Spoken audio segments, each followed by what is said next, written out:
Her son stirred the tea, smiled, said, "Just helping, Mom."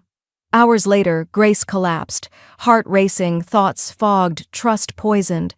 She'd raised him on skipped meals and folded prayers. Now he was drugging her into silence. But this mother didn't forget. She recorded everything, and when she rose, she didn't just fight back. She documented her revenge. All right, before we dive into this crazy story, do me a favor. Subscribe and tell us where you're watching from. Portland, Oregon, February, gray skies bleeding light through thin clouds. The fluorescent lights in the neurologist's waiting room hummed with clinical detachment. Grace Hollander sat on the edge of a vinyl chair that smelled faintly of antiseptic and age. Her hands were folded neatly in her lap. She wore her best wool coat and lipstick 2 shades brighter than she preferred, a detail Daniel had insisted on. "So you don't look too pale, Mom." Daniel stood at the check-in desk, voice calm and practiced. "She's been forgetting things. Not just names or where she puts things, full conversations. She asked me last week if my father was still alive. He's been gone 30 years. That part was true. But the rest? A well-rehearsed fabrication. Grace tilted her head slightly, just enough to watch him. He wasn't looking back. He was charming the receptionist now, hand on the counter, polished in his pressed slacks and concerned son demeanor. When he turned around, his smile dropped. Back to business. He offered her a hand, like a caregiver rather than a child. "Come on, Mom, they're ready." She let him lead her into the exam room. Let him place his hand gently on her elbow, like she might trip without it. The neurologist, Dr. Linden, was young, kind eyes, stiff posture. He greeted her warmly, made a note on his tablet before speaking. "Grace, I'm just going to ask a few simple questions today, all right?" Grace smiled sweetly. "Of course, dear. Just don't ask me what I had for breakfast. I couldn't even tell you if I had breakfast." Daniel chuckled, a little too loud. "See, this is what I've been trying to explain. She's been saying things like that for months." Grace offered a faint giggle. "I'm just old. Aren't we all a little scrambled by now?" Dr. Linden glanced at her, then Daniel. "Well, age-related memory loss is normal, but we want to rule out anything more advanced." Daniel jumped in. "There was an incident at the store last month. She forgot how to use the credit card machine, froze up, told the cashier her PIN was February." Grace blinked slowly. "That happened?" Daniel nodded. "Yes, Mom, you cried afterward, in the parking lot." Grace narrowed her eyes just a touch. He'd planted that. He'd designed that, offered to handle the groceries, then made her enter the card herself, knowing they'd recently changed the system. The look on his face when she stumbled, it had been more than concern. It had been relief. Grace widened her eyes just enough to mimic uncertainty. "Oh, yes, that was upsetting." Dr. Linden made another note. The questions started. "What year is it? Who's the president? Count backward from 100 by sevens. Name 3 animals and recall them later." She missed 2. On purpose, she hesitated at world events, then laughed and said, "I haven't read the paper in a while. Do people still read the paper?" Daniel gave a sad smile. Grace watched him as he watched the doctor. He was steering the room. A flashback rose in her mind. Quiet and cold. Daniel, age 13, slamming a door so hard it cracked the drywall. Her knuckles raw from cleaning offices that day. Her voice calm but tired as she told him there was no money for new sneakers. He'd screamed that she was useless, that if Dad were alive, they'd be rich. She'd gone to her room, locked the door, and cried into the quilt she'd sewn during chemo. Back in the exam room, Dr. Linden looked up. "I'd like to run a few more tests, but preliminarily, there are some signs here. Mild cognitive impairment, possibly early-onset dementia." Daniel inhaled slowly, as if absorbing a blow. "Thank you for being honest. I just want what's best for her." Grace tilted her head. "Will I need to be put in a home?" she asked softly, voice wobbling at the edges. Daniel reached for her hand too quickly. "Not if I can help it, Mom," she smiled. She didn't squeeze back.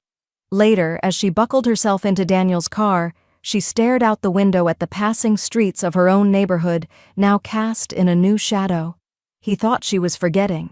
He had no idea she was beginning to remember everything. Portland, Oregon, March, drizzle, the kind that doesn't fall, it hangs, clings, whispers. The first thing Grace noticed was the silence. Not the usual kind, not the kind born from an empty room, but the kind that follows absence. The living room felt hollow, sound echoed differently, the bookshelf was gone.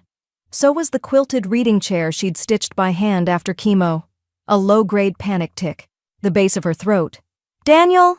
she called out, setting her keys down. "Where's the chair?" He appeared from the kitchen, sleeves rolled up like he'd been doing something helpful. "Oh, yeah, I cleared some stuff out this morning. Less clutter, less tripping hazard, safety first." She looked around again. 3 framed photos missing. The Afghan folded wrong. "That chair was bolted to the floor in memory," she said quietly. Daniel chuckled. "Mom, it was falling apart." She didn't answer.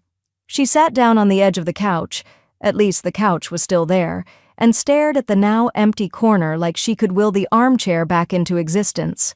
Later that afternoon, he returned with mail. 2 bank envelopes opened, 1 credit card sliced clean through. "You don't need all these accounts," he said, too brightly. "I've set up a consolidated trust, much simpler. 1 debit card, fewer passwords. You'll thank me." Grace blinked. "I liked the blue card." Daniel waved a hand. "Too high a rate. I'm optimizing." She nodded slowly. "Of course, optimizing." She let the phrase sit like dust on her tongue. That night, Joan knocked on the back door. Joan never knocked. For 30 years, she came through the kitchen without pretense. "I saw a guy take the bookcase out," she whispered. "Was that your idea?" Grace stared at the kettle, waiting for it to whistle. "Apparently, clutter is dangerous now." Joan frowned. "That chair kept your back straight." Grace didn't flinch. "I think I'm safer when I don't argue." Joan pulled something from her coat pocket, a used Android phone. Scratched, but working. "This still has that recorder app you taught me to use when Todd was gaslighting me. Want it?" Grace reached for it like a lifeline. The next day, she pretended not to understand the difference between debit and credit as Daniel explained, "The new system." She nodded slowly, asked him to write it down so she could study it when her brain felt sharper. He left the room smug. She flipped open the phone the second he was gone. She whispered into the mic. March 10th. Daniel deleted 2 accounts. I asked no questions. He smiled like it was a game he was winning. By Friday, he was telling neighbors she had bad days. "She's mostly okay," he told the postal carrier. "But sometimes she gets, foggy. I've had to step in with some things." Bless her heart. Grace stood just out of view on the porch, recording everything. The audio caught her own breath as she whispered into the phone, "I remember every word." That weekend, she found her jewelry box missing. He told her he'd moved valuables somewhere safer. "Don't worry, Mom, I've got you covered." She didn't cry. She smiled, asked if he'd label everything for her peace of mind. He said yes. He always said yes. Sunday, she asked Joan to help her test the voice recorder just to be sure. They sat in the garage, backs to the wall, Joan holding the phone up. "Testing, testing," Grace said softly. "This is Grace Hollander. I do not consent to my accounts being altered." Joan looked at her sideways. "You sure you're ready for this?" Grace stared ahead, voice steel behind softness. "He thinks he's building a story. I'm building a record." And then she leaned back and smiled, not the way she used to, but the way someone does when they start sharpening the knife. Portland, Oregon, mid-March, a sharp, clear cold. The kind that makes silence feel surgical. Grace sat at the kitchen table with her hands wrapped around a chipped mug of weak chamomile, but she wasn't sipping. She was listening. Earbuds in, screen dimmed. The voice recorder app ticked by seconds.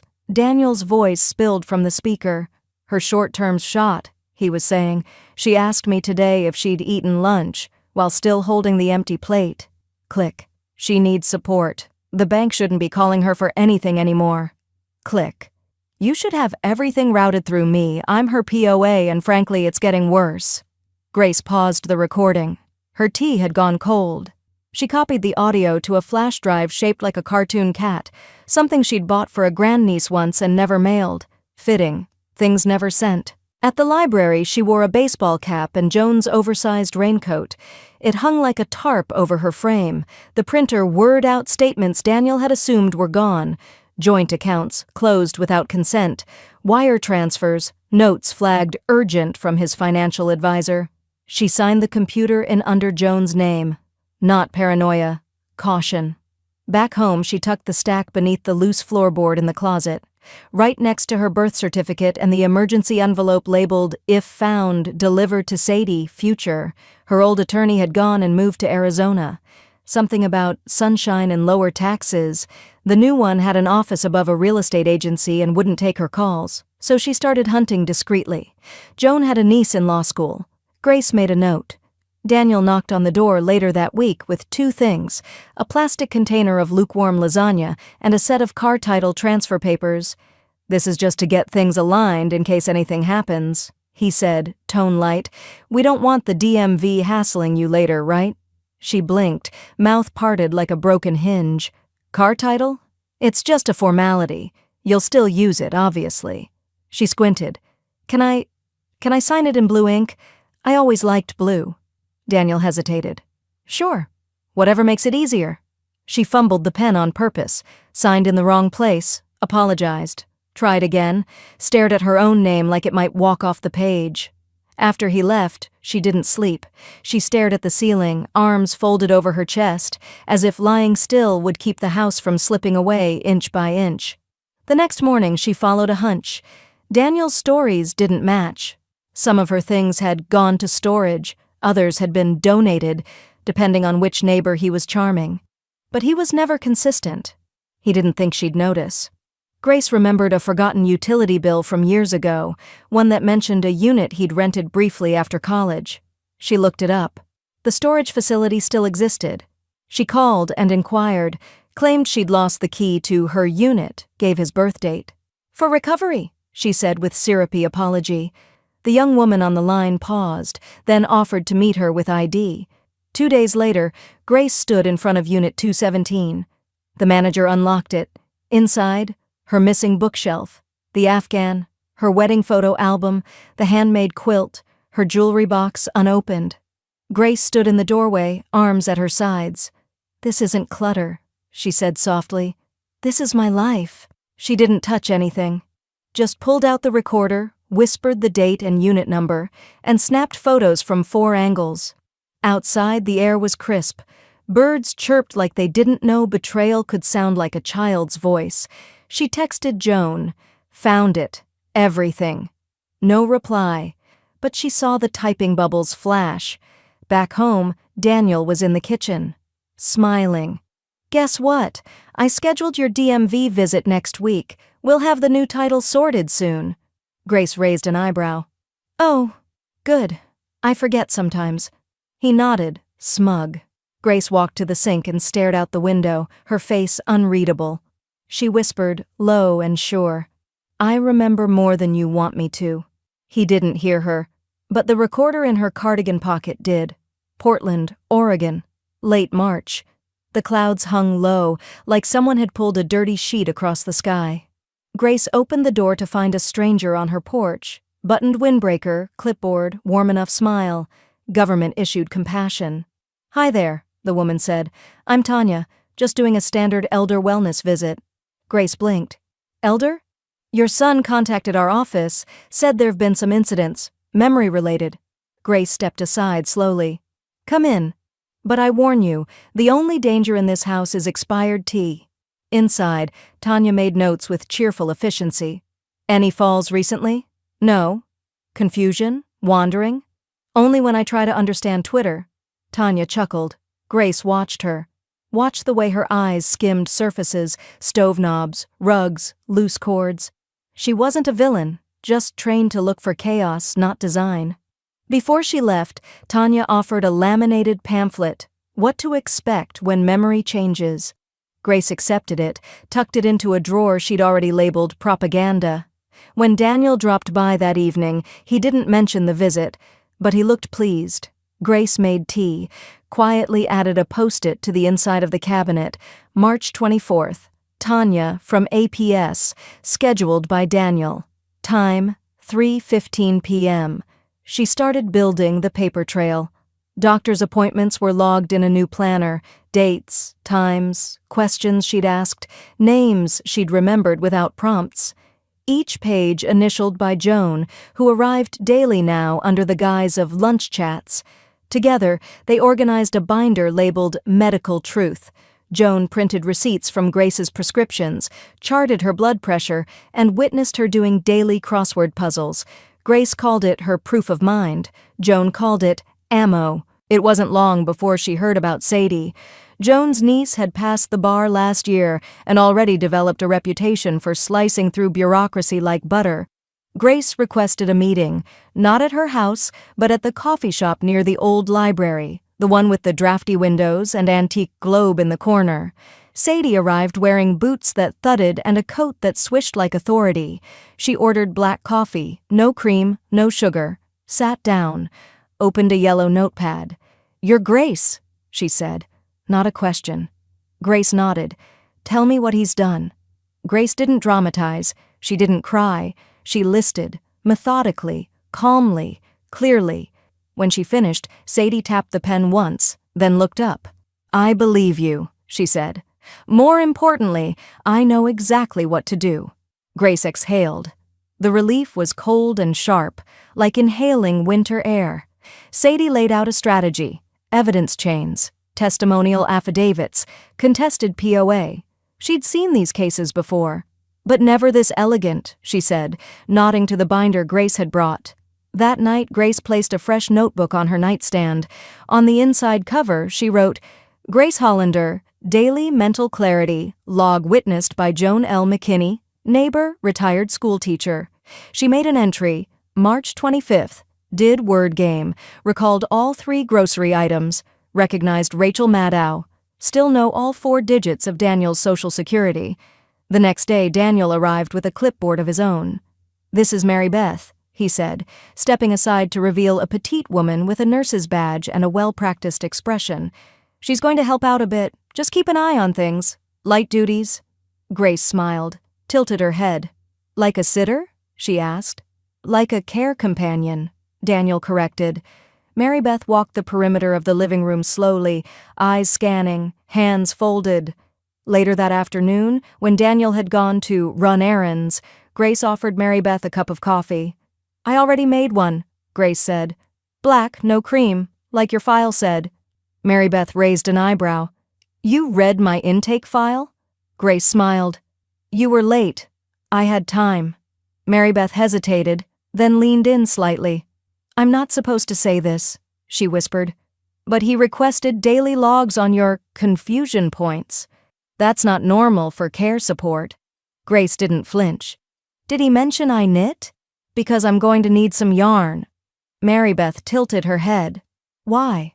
"To stitch the curtain he's pulling shut." The aide didn't laugh, but she didn't argue either. That night, Grace logged everything. Her tea steeped beside the notebook. The recording app blinked. The porch light stayed on longer than usual. Outside, Daniel's car passed by slowly.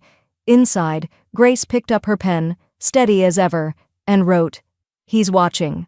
But so am I." She underlined it once. Then closed the book. Multnomah County Courthouse. First week of April. Rain streaked the tall glass like a lie unraveling down the face of truth. Sadie arrived with a briefcase, not a binder. Her heels struck the linoleum like punctuation. Grace followed behind, coat pressed, hair set, silence armored. They passed Daniel in the hall. He wore a tailored navy suit, one shade too smug. He nodded once, like a man greeting a verdict he thought he'd already purchased. Inside, the probate chamber was sterile, a theater lit with fluorescents instead of footlights. A few observers in the gallery. One journalist from the Portland Sentinel, a clerk tapping her pen. The judge, Honorable Althea Morales, adjusted her glasses and opened the session. Docket number 19 P722, in RE Guardianship of Grace Hollander.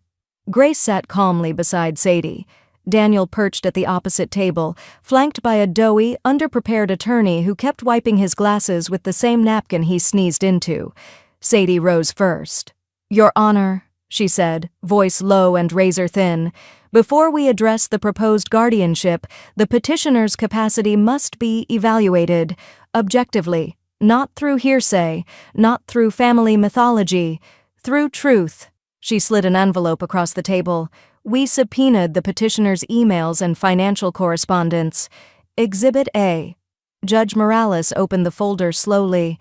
Her brows lifted. Sadie continued, walking as she spoke.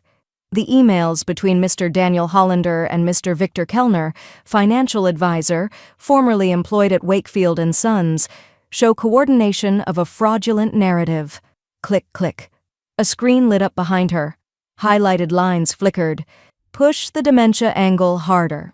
She won't resist if she thinks it's her idea. Start with small memory slips. Move furniture, confuse routines. Standard stuff. The courtroom went still. Daniel's lawyer fumbled to object, something about context and misunderstanding, but the judge raised one hand and said, "I've read enough." Daniel stared straight ahead, face blank, except for a twitch in his jaw. Sadie stepped back. "Now, if your honor permits, my client has undergone a second independent cognitive evaluation. The court physician was called. Crisp, objective, clinical. Ms. Hollander shows no signs of dementia, early or otherwise," he said, flipping through pages. "Her memory scores rank in the 92nd percentile for her age. Frankly, I've tested 40-year-olds with worse recall." "Did she seem confused during the evaluation?" "She corrected my math twice." A few muffled laughs rippled through the gallery. The judge turned to Grace. "Ms. Hollander, do you wish to speak?" Grace rose slowly. No notes, no hand tremble, just a soft, firm inhale. "I've lived in the same home for 40 years. I've paid every tax, remembered every birthday, and buried a husband before I could legally drink wine. I've survived chemo, foreclosure threats, and now this." Her eyes met Daniel's. "I may be old, but I am not erased." She stepped back, sat down, adjusted her sleeve. The room exhaled. Judge Morales cleared her throat. "I am issuing an immediate freeze on the power of attorney transfer and all estate reallocations.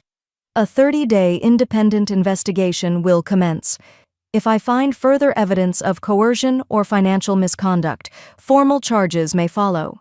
Daniel's jaw dropped. "But," she asked me to help. She signed the forms." The judge tilted her head. "No, Mr. Hollander, she survived them." Bang of the gavel. Motion granted. Court adjourned. Outside in the hallway, Daniel reached for Grace's elbow. Instinct or habit. She stepped back without looking. "You played a long game," he said, voice low. She adjusted her scarf. "And I remember every rule." He blinked, but she was already walking away. Sadie caught up beside her. "That crack in his face when the judge read the emails? Frameworthy." Grace didn't smile. "That wasn't a crack. That was the start of a collapse." They reached the elevator. Grace pressed the button. Ding. Behind them, Daniel turned toward the reporter still scribbling notes. Grace turned too, just enough to see him. And then she said quietly, "Tell them the curtain's lifting. And I'm the one holding the rope." The elevator doors opened. She stepped in. Never looked back. Portland, Oregon, mid-April. The lilacs were blooming, but the air still felt like winter wasn't ready to leave. The police station smelled like printer toner and resignation. Grace sat stiff-backed in the vinyl chair, a folder resting in her lap. Joan sat beside her, arms folded, the kind of woman who didn't fidget even when justice ran late. The officer behind the desk glanced through the paperwork, brow tightening with each page. "This is substantial," he murmured. Joan spoke up. "And there's more where that came from. I've seen him come and go. I've heard him raise his voice. Once I caught him yanking her mailbox open like it owed him money." Grace said nothing, just pushed the flash drive across the desk. "He lied to banks, falsified my doctor's notes. This is audio," she said. "And emails." The officer nodded. "We'll log this. You've officially filed a report for suspected financial elder abuse." Grace stood. "It's not suspected. It's happening." That night, Daniel didn't come by. He texted instead, "Just giving you space after all the stress. You doing okay, Mom?" She didn't answer, just screenshot the message and logged the time in her new notebook. Daniel attempting distance after legal pressure.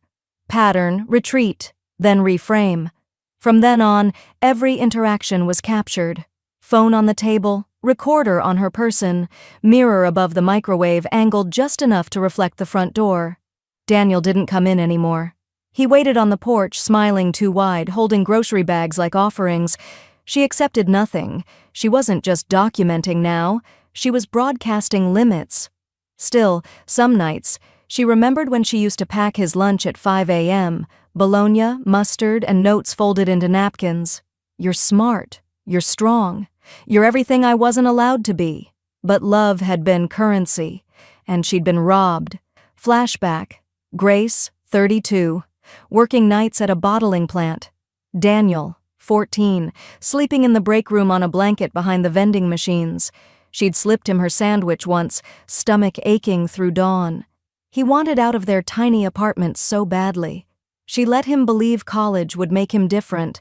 She'd skipped meals to send him there, and now he'd tried to erase her. On a Thursday morning, she walked to the library. A man she vaguely remembered, Adam, from the community garden, intercepted her outside the door. Quiet, nervous. "I don't want trouble," he said, "but I think you should see this." He handed her an envelope thick and unsealed. Inside, printouts of loan documents, student loans, all in Grace's name, forged, application dates from 6 years ago, Daniel's enrollment period, her signature, wrong angle on the H, too sharp on the G, Adam swallowed. "He asked me to be a co-signer once. I said no. Later I overheard him bragging about faking the rest." Grace blinked slowly. "Why are you giving me this now?" He shrugged. "My mom died of early dementia. Real dementia." "What he's doing?" "I couldn't stay quiet anymore." She nodded, took the envelope, walked home, silent and straight-backed. By evening, Sadie had scanned every page. "These aren't just loans," she said. "They're theft and felony fraud." Grace sipped tea. "Add it to the list." Sadie looked at her carefully. "You ready to revise your estate plan?" Grace stood, walked to the cabinet where the old will lived. She opened the folder, stared at Daniel's name printed so neatly on the beneficiary line, took a pen and slashed a single line through it. "Start fresh," she said. "I'm not handing down silence." That weekend, she met with the estate officer, signed over her primary assets to a trust managed by a nonprofit elder rights group. Joan was named witness and backup executor. The trust had one stipulation: no familial override. As she exited the office, the receptionist handed her an envelope. "Someone dropped this off for you." No return name, just her name, handwritten. Inside, a copy of a childhood drawing, Daniel's, crayon stick figures, one labeled Mom with a yellow crown. The date in the corner read 1986. On the back, scribbled hastily, "I didn't mean for it to go this far." She stared at it, then folded it once, carefully, and dropped it in the shred bin by the door. Her voice, quiet, almost loving. "Then you shouldn't have started." Portland, Oregon. Late April. The wind was no longer biting, just watchful. The living room light clicked on at exactly 6:42 a.m. Grace stood in the doorway, barefoot, holding her phone like a compass. She walked the perimeter of the house, kitchen, hallway, bedroom, closet, snapped one photo per room, angled, clear, no filters, no edits. Each caption she uploaded was simple: lived in, memory intact, home, not a facility. By mid-morning, her online post had gathered quiet traction, neighbors commenting, "She still does the Times crossword faster than I can," and "Grace brought me soup last week when I was sick. Doesn't sound like someone who forgot their own name." At 11 a.m., she met her lawyer outside the Multnomah County Recorder's office.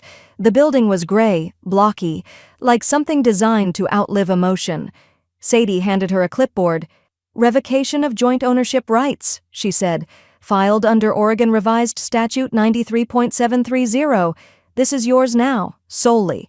Grace didn't hesitate, signed on the line, pen steady.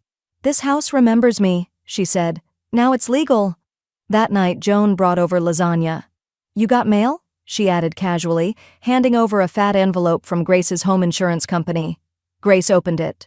Midway through the letter, her hands stopped moving. Policy reassessment. Notified by her son that the home was currently vacant due to residential care placement. Rate hike. Risk adjustment. Documentation requested. She didn't speak, just turned the paper toward Joan. "Bastard said I was institutionalized," Grace whispered. Joan's hand clenched around her fork. "That's insurance fraud." "No," Grace said. "That's Daniel." She spent the next day walking door to door with a notepad.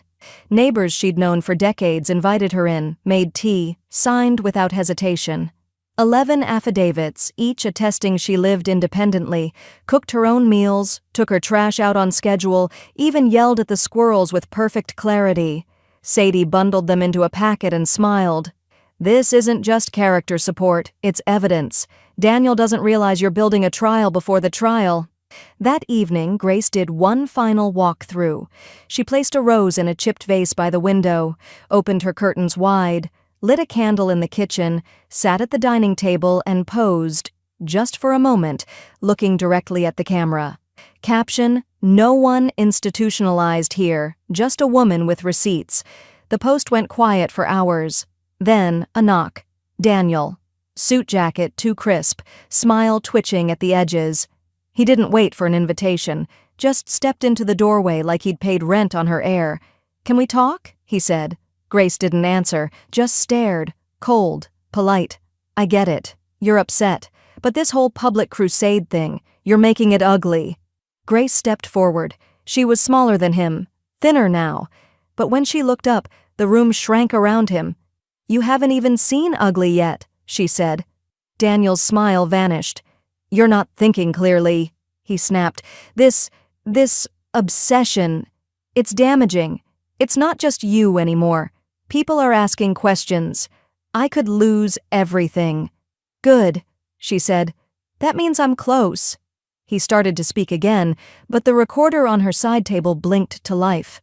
A soft beep. A signal. She tilted her head toward it. "I'm preserving clarity," she said. "I don't rely on memory anymore. I back it up." He turned. The door was still open. A neighbor across the street stood watering her flowers, watching. He muttered something that wasn't quite a goodbye and stalked off. Grace closed the door softly behind him. In the silence, the house felt warmer, like it was on her side now. She walked back to her chair, logged the time, wrote April 29th. Daniel confronted, attempted intimidation, recorded, witnessed. She reached for the remote, paused. There, tucked in the cushion crease, her old blue debit card, the one he'd told her had been shut down. She stared at it, then lifted it gently, ran a fingertip across the numbers, number not shut down, just hidden.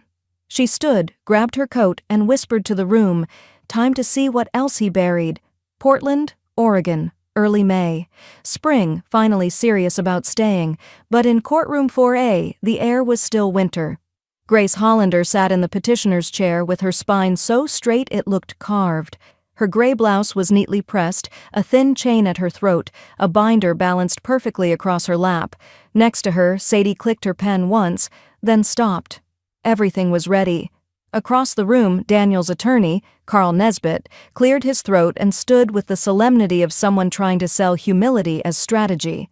"Your Honor, my client is not here out of greed but concern," he began. "Mr. Hollander is simply trying to ensure his mother's safety. He's observed increased confusion, misplaced items, unusual behavior, classic markers of cognitive decline. This petition is not about control, it's about compassion." Daniel nodded slowly, hands folded like prayer. His suit today was charcoal. His expression, wounded son at the end of his rope. Grace didn't blink. Judge Morales looked up from her notes. "Ms. Hollander, do you wish to respond?" Sadie rose before Grace could move. "We do. And we'll start with the facts." She placed a thick folder on the evidence table. Inside, logs, entries, signed affidavits, bank statements, timestamps, photos, videos, and a color-coded spreadsheet labeled False Claim Index. "Your Honor," Sadie said, voice dry as paper, Ms. Hollander has spent the last 3 months meticulously documenting her capacity, tracking every accusation with counterproof. What Mr. Hollander presented as mental fog was in fact strategy and surveillance. She turned toward the screen behind her. The first video played. Grace at her dining table, stating the date, time, and naming 6 current events, 3 medications, and the full names of her high school teachers. Another clip. Grace solving a crossword in under 5 minutes. A shot of her walking unaided through the grocery store. Timestamp, last Tuesday. The courtroom was quiet except for the rustle of notepads. Then came the journals, photocopied, signed daily by Joan, backed with prescriptions, receipts, and handwriting samples. 1 page from each week was enlarged for display, each more coherent than the last. Sadie turned to the gallery. We'd like to call Dr. Moira Lynn, cognitive neurologist, as our expert witness. Dr. Lynn took the stand, early 40s, clear eyes, clipped tone. I administered a comprehensive cognitive evaluation, she said. Ms. Hollander scored in the 95th percentile across all key metrics: recall, pattern recognition, abstract reasoning. Did you notice any signs of memory disruption? Only that she remembered the date of my birthday, which I did not share. A soft laugh flickered through the room. Carl Nesbitt stood. Dr. Lynn, isn't it true that cognitive tests can be manipulated, that someone can practice? They can, she said, but you cannot fake clarity of insight, and you certainly can't fabricate self-awareness at this level of detail over multiple weeks. Grace sat motionless. Carl tried one more angle. Wouldn't it be possible that Ms. Hollander is simply having a good spell? Sadie didn't object. She didn't need to. Dr. Lynn smiled slightly.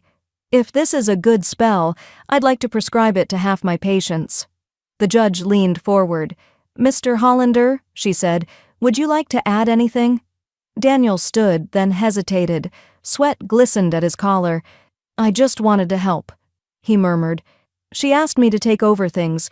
She was scared. She cried. She didn't remember where she was. Grace's eyes narrowed. Sadie stood again, calm. We request to enter audio recordings from March 18th, March 25th, and April 2nd into the record, each containing instances of Mr. Hollander discussing strategy with his financial advisor about inducing confusion through environmental manipulation. The recordings played. Daniel's voice, smug and sharp.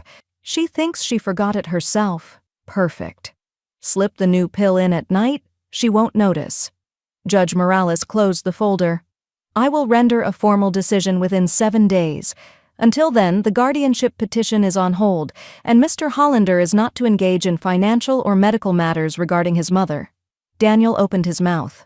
Nothing came out. Court adjourned. Outside, Grace stood by the fountain, back straight, watching the sky soften. Sadie leaned beside. You nailed him to the wall. Grace didn't respond. She was staring across the street.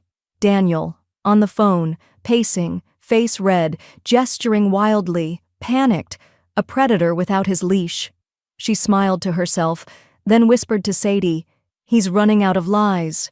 And behind her, tucked inside her coat pocket, her recorder blinked to life again. Portland, Oregon, mid-May. The rhododendrons had bloomed too quickly, their petals already falling like things not meant to last. Grace sat on the edge of her bed, clutching an old cassette recorder the size of a brick. She hadn't touched it in over a decade. It had sat in the back of her closet, tangled in a nest of charger cords and expired batteries. But when she popped in the tape labeled Mitch, August '94, the voice that filled the room made her heart stagger. Grace, her late husband said, static curling his vowels. If you're hearing this, it means you're still standing. That's enough. You were always better at starting over than I was. Just don't let anyone tell you who you are. She didn't cry, just rewound the tape, played it again, and this time she let herself sit back. Later that afternoon, she called a rideshare under a false name and had it drop her 3 blocks from her destination. Daniel's ex-wife lived in a narrow duplex near the Selwood Bridge. Emily. Small voice, Sharp eyes, a woman who used to bake her birthday cookies even after the divorce. Emily opened the door without a smile, but didn't close it. Grace cut straight to it. "Did he isolate you too?" Emily stepped back. "Come in." The kitchen still smelled faintly of cinnamon. They sat. "He told me I was overreacting," Emily said. "When I questioned his passwords, when I found his second phone, he used to hide things in plain sight, write them down and dare me to question it." Grace nodded slowly. "He's been hiding my life, piece by piece." Emily poured tea. "I loved him once, but he only loved the version of me that stayed small." Before leaving, Grace asked one more question. "Did he ever use your name financially?" Emily hesitated. "Not mine. But he asked me once if I'd be willing to open a line in your name. Said you were too old to care about credit scores." "I thought it was a joke." Grace didn't laugh. "He wasn't joking." Back home, Grace pulled out the flash drive and went digging again. She traced every email thread she'd intercepted. One detail stuck out. A routing number she hadn't noticed before, linked to an unfamiliar subaccount labeled Memory Holding/DH. The next morning, she called the bank. Claimed she was updating records. The woman on the phone hesitated. "Are you referring to the fiduciary trust initiated 6 months ago under power of attorney?" Grace's voice didn't shake. "Yes, that's the one." She listened as the rep confirmed, $80,000 withdrawn across 4 months.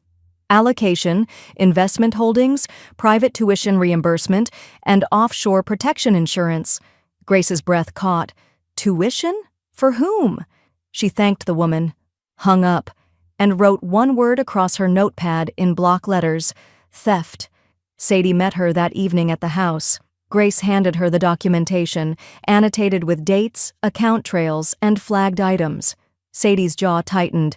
"This isn't guardianship abuse. This is criminal fraud. We can file for emergency litigation, asset freeze, and civil penalties." Grace tilted her head. "Do it." Sadie stood. "We'll have to act fast. If he's shifting anything else." Grace held up the old cassette recorder.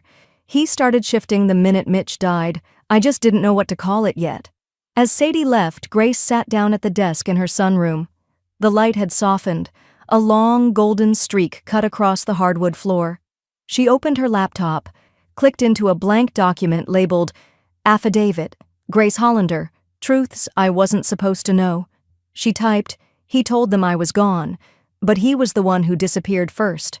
Behind the mask, behind the spreadsheets, behind a boy I raised, and a man I no longer recognized." Just then, her phone buzzed. A message from an unknown number. "You're making a mistake. Don't burn what's left." No name. She stared at it, then typed one last line in the affidavit. "I'm not burning anything. I'm documenting the fire he lit." She clicked save, and under her breath whispered, "Let it burn." Portland, Oregon, mid-May. The sun came late and mean, as if it regretted showing up at all. Grace woke to a fog in her chest. Not sleepiness, not grief. Something heavier. Her hands felt too light. Her tongue was a second too slow. The cup on her nightstand was still half full, chamomile, same as always. Daniel had made it the night before. She hadn't seen him come in, just heard his voice near the kettle. "You looked tired. I thought you might need help falling asleep." He was gone before morning.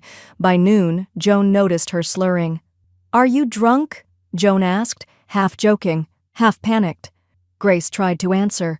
The words didn't move. "Right." Joan grabbed her purse. At the ER, Grace lay under fluorescent lights while monitors beeped like insults. Her blood work came back fast. The doctor, a young woman with tired eyes and tattooed knuckles, pulled Joan into the hallway. "Low levels of benzodiazepines," she said. "Nothing she's prescribed. It's trace, but enough to cause fatigue, disorientation, confusion in someone her age." Joan blinked. "Are you saying she was drugged?" The doctor nodded slowly. "And not accidentally." When Sadie arrived, her coat was still half-buttoned, laptop bag swinging at her hip. She didn't speak, just stood beside Grace's bed, took her hand gently, and said, "I'm calling the detective assigned to the financial case. We're filing new charges." Grace tried to nod. Her head felt thick, but her eyes were steady, focused, Furious, Sadie pressed a cold cloth to her wrist. You were right to record everything, even his silence. By the next morning, the case file had grown a new section header: Suspected intentional poisoning. The police took her tea mug into evidence. They photographed every bottle in her cabinet. Joan handed over the list of everyone who'd entered the house since April. Only one name was repeated: Daniel Hollander. Grace was placed under 24/7 community watch, half volunteer, half police rotation. She didn't argue. She simply made a fresh pot of coffee. Black. No sugar, no mystery. Neighbors took shifts. Joan slept in the guest room. Adam from the garden brought over his German shepherd to guard the porch. Even Mary Beth, the nurse Daniel had hired and who'd since quit, returned to sit quietly by the front door. Sadie handled the court filing. Emergency injunction, expansion of charges to include elder endangerment, intent to harm, and attempted poisoning. If we're lucky, they'll freeze his passport. Grace said nothing. Just opened the window. The house needed fresh air. 3 days later, Daniel didn't show up to his next court-ordered check-in. The clerk called twice. No answer. Sadie tried. No answer. The detective tried. Straight to voicemail.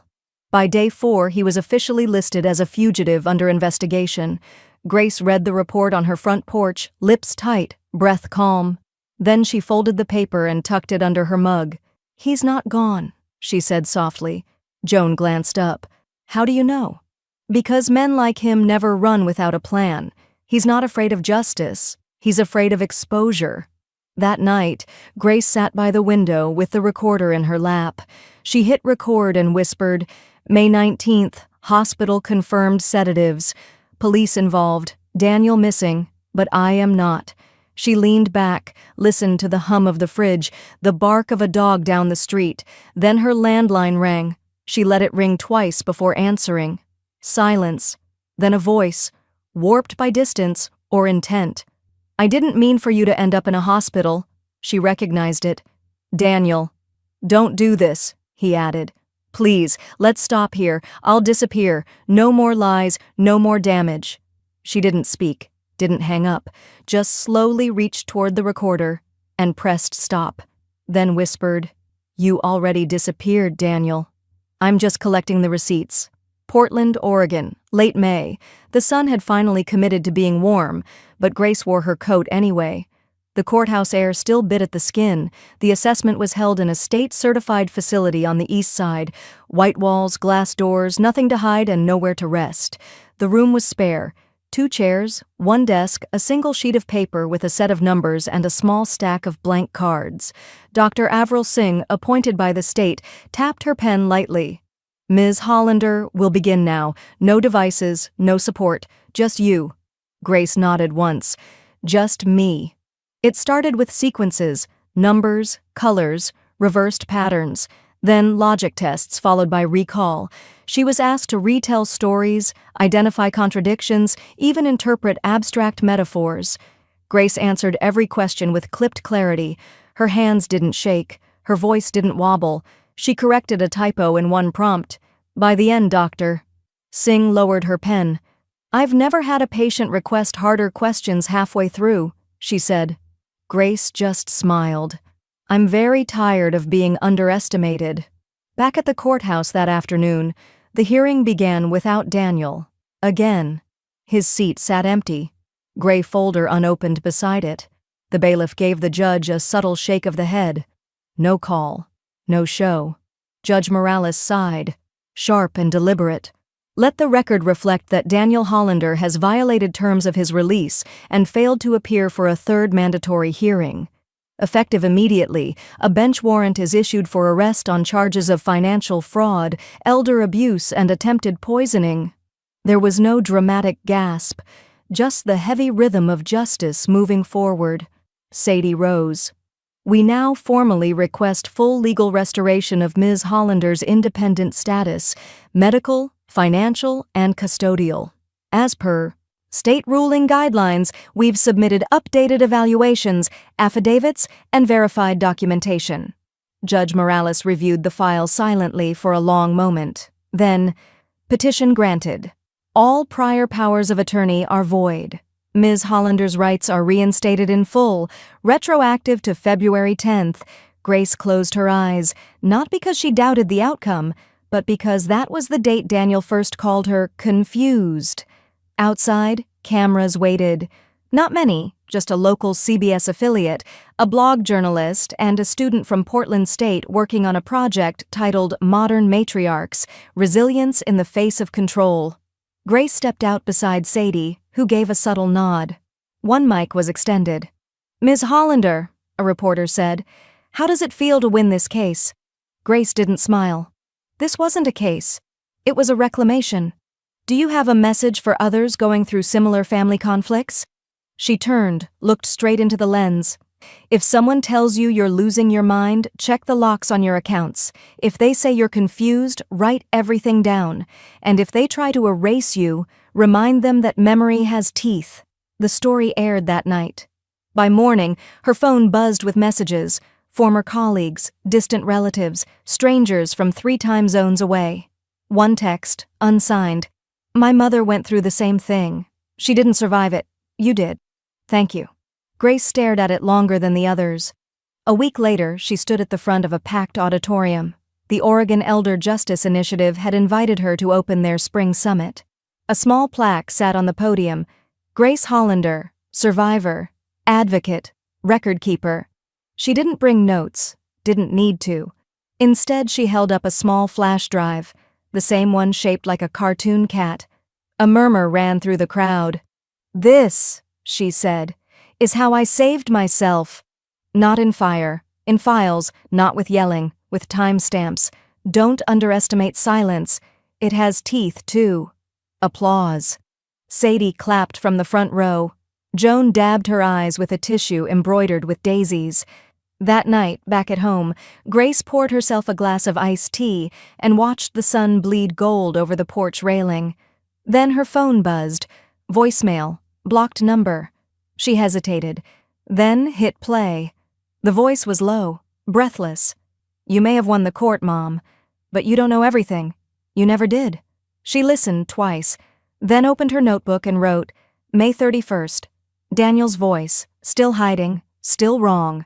Then added just beneath it, "Let him run. I'm still building the map," and closed the book.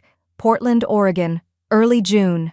The scent of summer was just beginning to hum in the air. Cut grass, warm brick, something hopeful trying to push through. Grace sat at the table by the window, a pen in one hand and a document in front of her that made no room for mercy. It was her new will.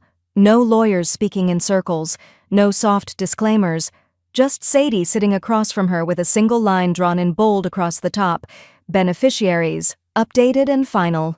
Grace had crossed Daniel's name out in thick, deliberate ink, not just a line through it, a full black box.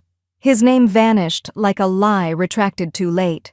"This feels," she said slowly, "like a second kind of survival." Sadie nodded. "It is." She left everything to 3 entities: Joan, the woman who never asked for thanks; the Elder Justice Trust, who fought for people whose families forgot how to love them; and the neighborhood grant fund Grace was starting herself, designed to help low-income seniors pay for legal support before it was too late. "Call it the Quiet Record," Grace said, "named after what saved me." Sadie smiled. "That's beautiful." She signed the document slowly, hand steady, initials in all the right corners. When the ink dried, she reached into the drawer beside her, pulled out her old will, the one Daniel's name sat on like a crown. She sliced his name out with scissors. Just the name, nothing else. Then she framed the rest of the page, the signature line still intact, the date still legible, and the glaring, perfect hole where his name used to live. She hung it in the hallway, above the thermostat. Joan came by that evening with soup. "What's that?" she asked, nodding toward the frame. Grace stirred her spoon and answered without looking up. "Proof of growth." The next morning, a local station aired a segment titled "Justice for Grace," the Portland case that changed probate power. Her photo filled the screen, her words subtitled across the bottom: "If they try to erase you, become unerasable." The phone didn't stop ringing. Letters arrived, some handwritten, some typed, one from a girl in Utah who signed it, "Thanks for showing me that women like us don't have to go quietly."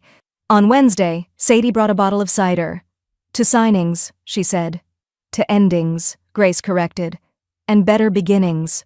They toasted on the porch, the bottle sweating between them. Just as dusk fell, Grace's phone buzzed. A court announcement. Daniel Hollander, trial set for July 17th, Multnomah County Courthouse, fraud, abuse, and 3 counts of attempted endangerment. It was public now. The news spread fast.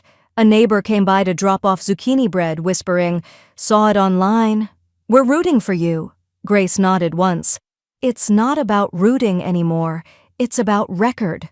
That night, Grace took the framed page down for a moment.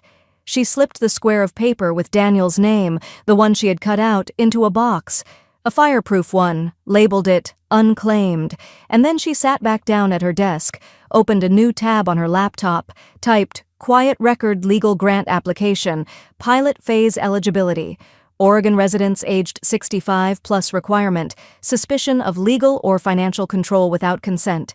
Promise, we believe you before anyone else does. Just as she clicked save, her phone pinged. A new voicemail. No words this time. Just breathe. Tired. Fast. Then, click. Disconnected. She didn't play it twice. Instead, she opened her recorder and said, June 8th. Newell signed. Name removed. Trust protected. Community engaged.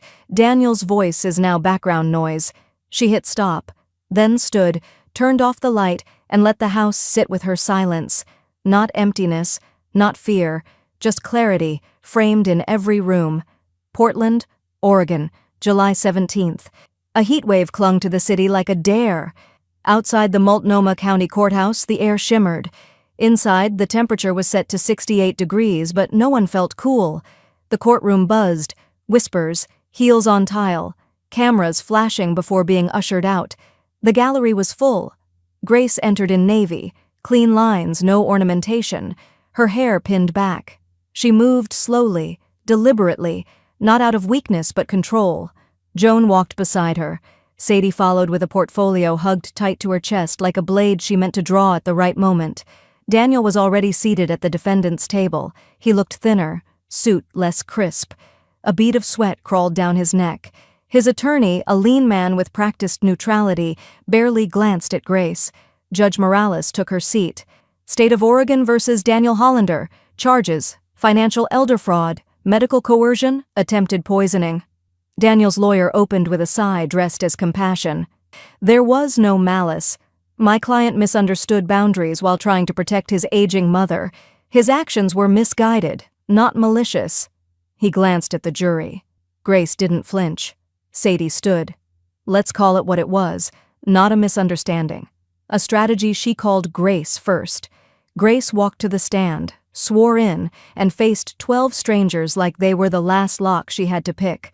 Sadie's voice was soft. Ms. Hollander, can you walk us through the first time you felt your autonomy being stripped? Grace answered without pause. February 10th. He brought me lasagna and papers. Said they were for car insurance. They weren't. Sadie nodded. And what followed? Grace opened the binder. One section at a time. Screenshots of bank accounts opened without her consent. Transactions she never approved. Emails Daniel sent using her name. Is this your signature? Sadie asked, pointing. No, Grace replied. It's a forgery. My loop in the H doesn't curl that way. They played the recordings next. Daniel's voice casual and damning. She won't question it. She's too tired lately. Slip the new pill in at night. One juror shifted uncomfortably. When Daniel was called to testify, he tried charm first. I just wanted to help, he said, voice trembling. She was forgetting things. She'd call me twice in the same day and ask the same question. Sadie interrupted. And yet, she remembered your social security number, Daniel, on March 12th, while testifying under oath. Do you recall that? Daniel stammered. She must have written it down. Sadie slid the journal forward.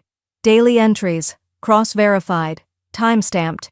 Tell me, how does a confused woman run legal documentation better than your firm's assistant? he fumbled.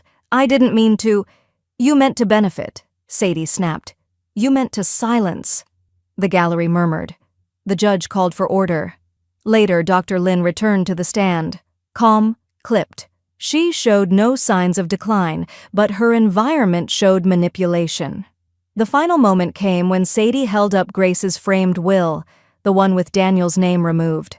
"Tell me," she asked, her voice steady, "if this were your mother, would you want this to be her legacy?"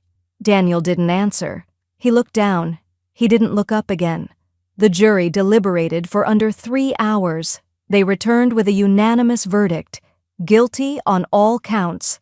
Judge Morales delivered the sentence the next day. Restitution totaling $82,400, 5 years of supervised probation, no contact with Ms. Hollander unless initiated and documented through a legal intermediary. Daniel blinked. No outburst, just silence. Finally earned. Outside the courthouse, a crowd had gathered. Grace stepped into the sunlight, Sadie behind her, Joan beside. As she descended the courthouse steps, the crowd applauded. No confetti, no flashbulbs, just clapping, solid, human, unscripted. Someone shouted, "We see you, Grace!" She lifted a hand, not to wave, to signal something final. That night, back at home, she poured a glass of water, pulled out her recorder and said, "July 18th, the curtain closed."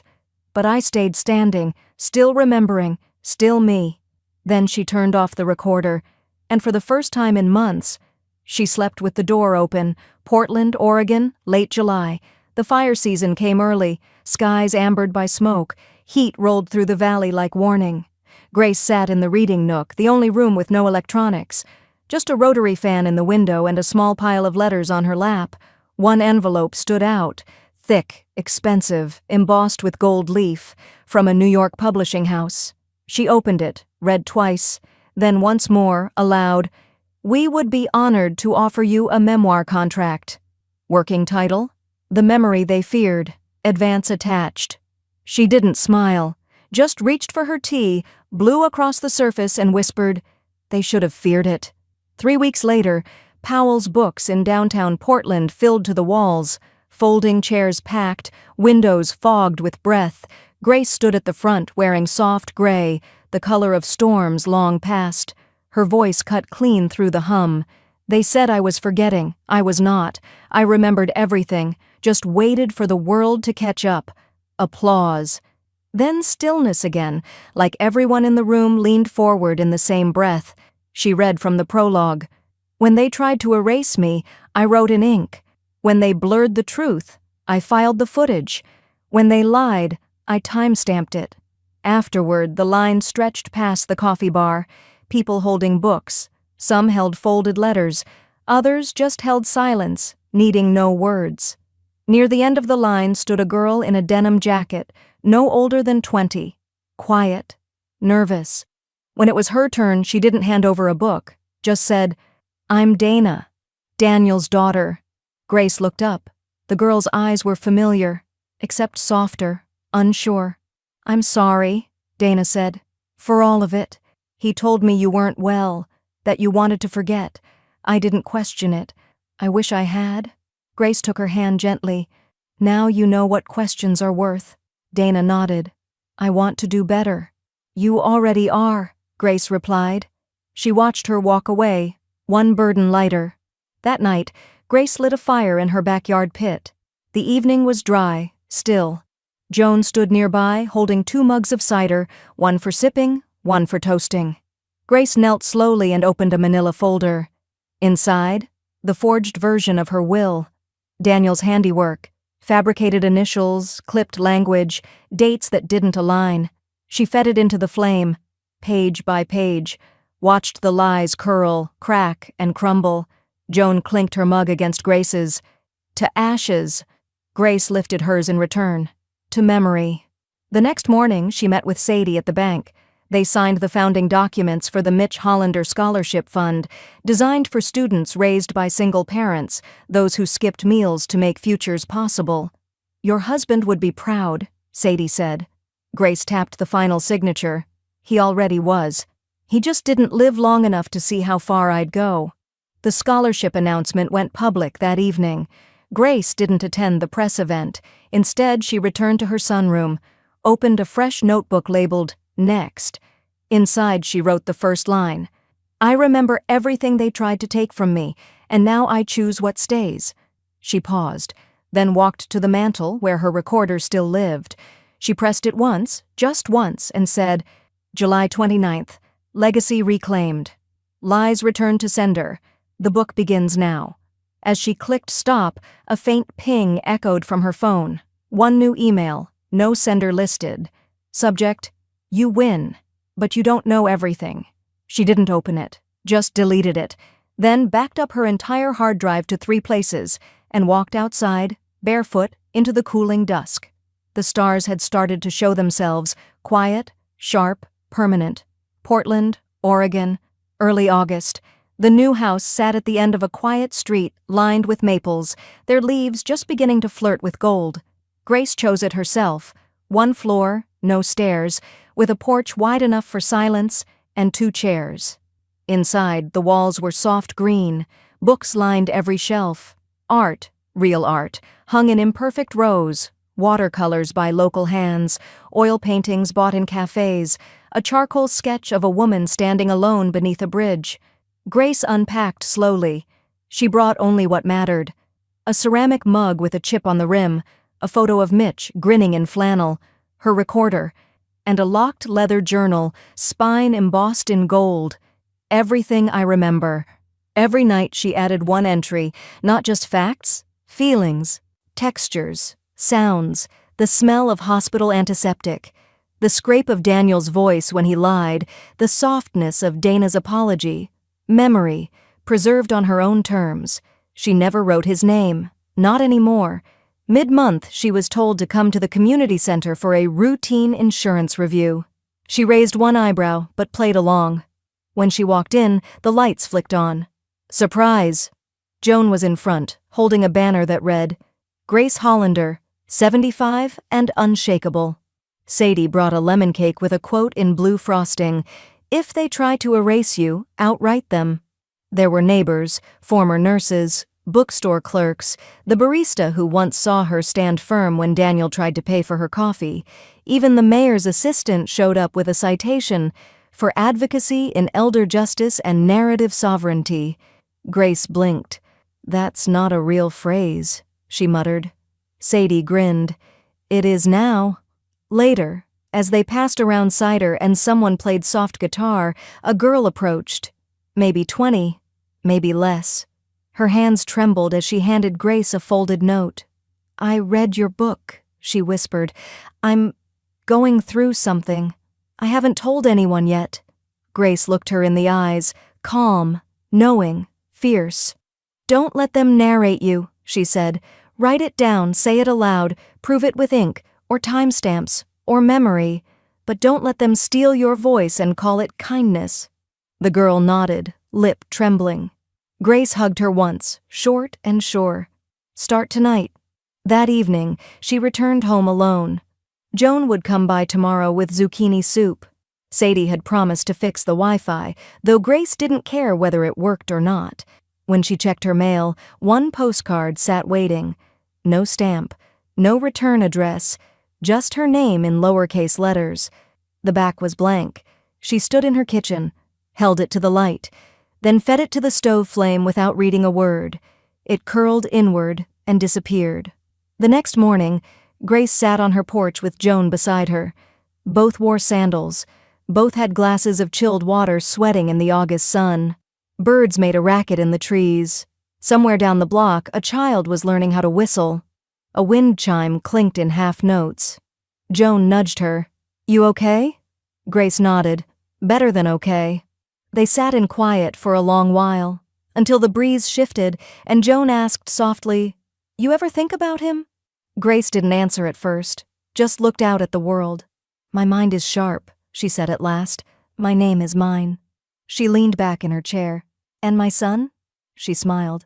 He's just someone I used to know.